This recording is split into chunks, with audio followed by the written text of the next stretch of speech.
Hello everyone, welcome back to one more mini vlog. For the first time నేను నెయ్యి prepare చేస్తున్నాను ఇంట్లో.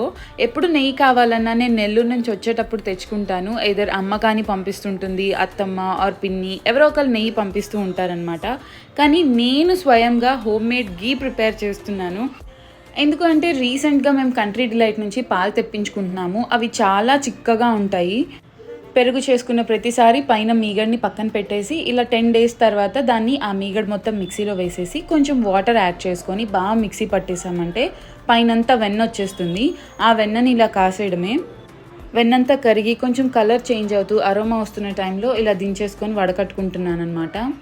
నెయ్యి ఎంతున్నా ఎక్కువ ఏం కాదు, ఎందుకంటే మనం దేవుడికి ప్రసాదాలు చేయడానికి యూస్ చేస్తుంటాం అండ్ ఇంట్లో వంటలు చేయడానికి కూడా యూస్ చేస్తుంటాం. పిల్లలకి కూడా ఈ మధ్య నెయ్యి అలవాటు చేస్తున్నాను అనమాట. నెయ్యి ఎక్కువసేపు కాగినా కూడా కలర్ చేంజ్ అయిపోతుంది. చూసారా ఎంత క్లియర్గా ఉందో. Please do like, share and subscribe. Thank you so much for